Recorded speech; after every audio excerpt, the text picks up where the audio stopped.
Peace, y'all. This is G1. Bonjour, je m'appelle Rodstars. Et nous sommes Rebel Diaz. And we coming at you live from Hunts Point, the GTP headquarters, with another episode of And You Don't Stop. This week, Gladia explores the issue of Haitian immigration to the Dominican Republic. Rodstars hits the streets to talk to the people about apartheid. That's right, apartheid in the DR. And we have Dirty DeLorean on Rooftop Live. the fact that we're talking about apartheid in 2014 is a reality. For El Reporte, Claudia de la Cruz sits down with filmmaker and activist Miriam Neptune to talk about CT 168-13, the controversial constitutional ruling that was set last year, September 23rd of 2013, which basically seeks to denationalize Dominicans of Haitian descent. As a result, thousands of people have been affected by this, in which they've lost access to basic needs, have been discriminated against directly on the streets by the government, by people, by the media. So what's going on is a serious situation in which the Haitian community in the Dominican Republic is under attack. Interesting, because it wasn't actually a feeling of surprise as much as a confirmation that what we had been seeing for the past 10 years happening to Dominicans of Haitian descent was now really being solidified. I remember sitting in a cafe and looking up and seeing President Fernandez talking about the change in the Constitution that would now take away any opportunity for citizenship for people whose parents could not document that they were Dominican. They were undoing over 100 years of birthright citizenship policy. The sentencing didn't come without a response. People actually responded in an international way against the sentencing. The International Human Rights Court declared that the Dominican Republic was going against all agreements with international courts, that they were violating the human rights of Dominicans of Haitian descent who had been born and contributed to the economy and to the development of the country for about 40 years. And then there was the amendment. What are your thoughts around the amendment that came after people fighting back against the sentencing? The Dominican government's response has always been more of a backlash against the advocacy for human rights. Their efforts were really about silencing those voices.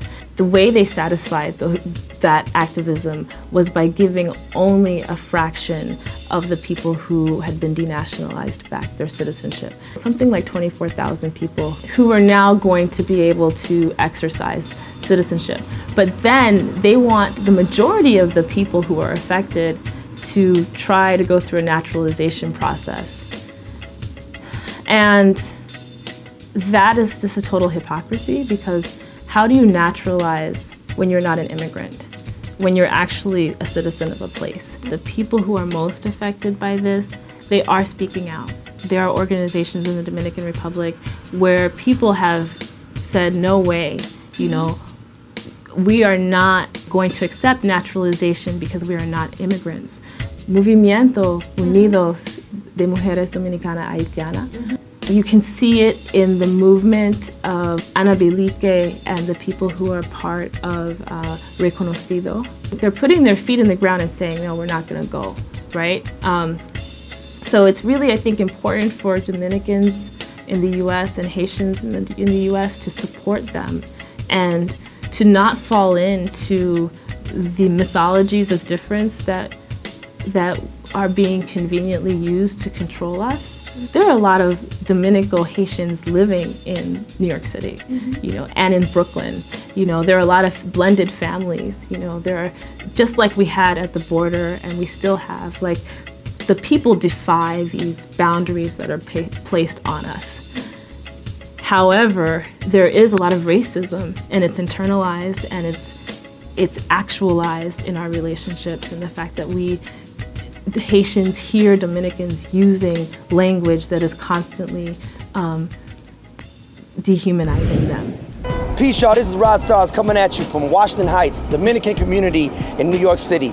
Today we're going to have a word in the streets and we talk about hashtag ApartheidRD. The reason we're doing this is because we're about to reach the year anniversary, September 23rd, 2013 to 2014, in which the highest court in the Dominican Republic put out a constitutional ruling that would denationalize Dominicans of Haitian descent. Let's go talk to the people and see what they think about this. Si ellos nacieron en República Dominicana, son dominicanos.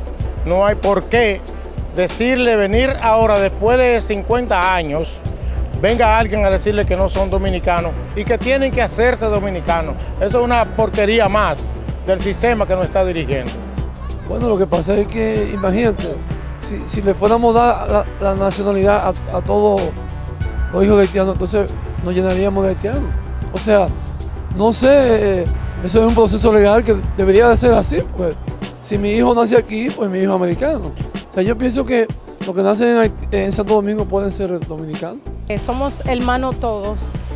Para mí yo pienso que no deben de quitarle eso, porque todos los que nacen aquí en Estados Unidos le dan sus papeles. Espero que también en República Dominicana, cada haitiano que nazca, que le den sus papeles. Dicen que los haitianos son una minoría, no, mentira. Nosotros somos todos hermanos, toditos tenemos el mismo derecho que tienen los haitianos, ¿tú entiendes? ¿Qué piensan ustedes de la inmigración de los haitianos hacia la República Dominicana?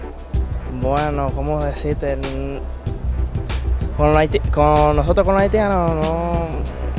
Bueno, yo no soy racista para decir eso, pero no, eso no está muy bien para mí. Así son ellos. That's racism. Okay, and why you say that? Because I remember in the 19-somethings, there was segregation. They separated the blacks from the darks, from the blacks from the lights, the color from the lights. And if they do that in Dominican Republic, it's going to be also segregation. Bueno, que todo el mundo tenemos el mismo derecho, porque cuando vinimos el mundo estaba hecho y nos vamos y lo vamos a dejar hecho. Así que todos tenemos derecho a cada país, a cada pedazo de nuestra tierra y de la que sea. Porque aquí en Nueva York nos dan a nosotros la oportunidad, porque en Dominicana no se pueden dar a los haitianos y todos los que lleguemos.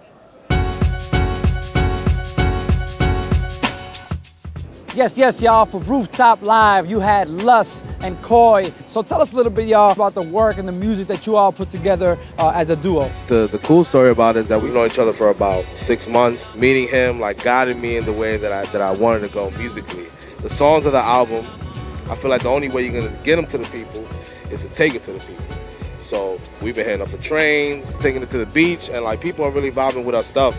So I have a very positive outlook on how the album is going to be. Meeting this guy, he's his pen is amazing. He write the best songs, and he have a particular tone of voice that is really captivate people. So for me, it's been an honor to work with them and build this album that we're looking forward to. Everybody can listen to it. You guys joined us, when I say us, it's Rebel Diaz, the crew.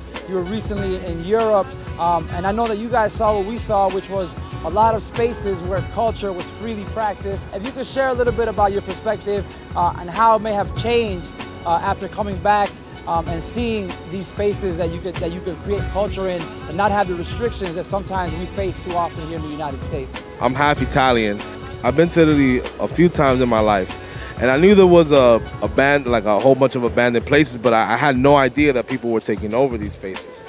So that was a whole different experience for me. People took the initiative to say, you know what, if I'm making 1,000 euros per month and 1,000 euros is what I'm paying for rent, what am I living for? I'm living so that I can pay the bills. And like they found an alternative. They're like, oh, you know what? There ain't nothing going on with these buildings. We're going to take over these buildings. My people going to live in it. They're going to learn every language they want to learn. If they want to work out, we got a gym for them. The people feeding each other, like, it was such an inspiration to see that if we want to make things like that happen, if we get enough people together, because they had a unit. Like, it wasn't just one person. It was like, you messing with them, you messing with 500 other people. So it came back like, yo, we need to build a unit that strong here in the Bronx so that we can be able to take something over. Staring at the moon, it's the middle of June, and I can't stop thinking about you. I know I did you wrong, and you ain't answered my phone call at all. I'm tired living in sin, girl, I really need you back, and the sky keeps turning gray without this smile on your pretty face.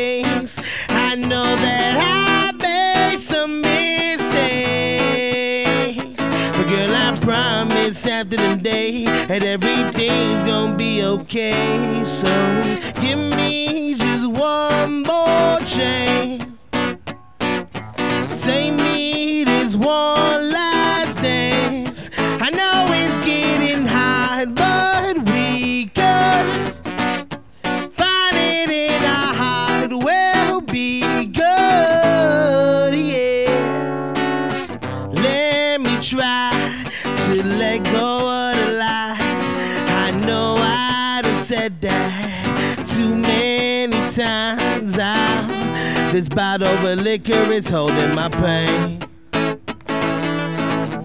I just can't get you out of my brain, girl. And the sky keeps turning gray without the smile on your pretty face. I know that I made some mistakes, but girl, I promise after the day that everything's gonna be okay. So give me just one more chance.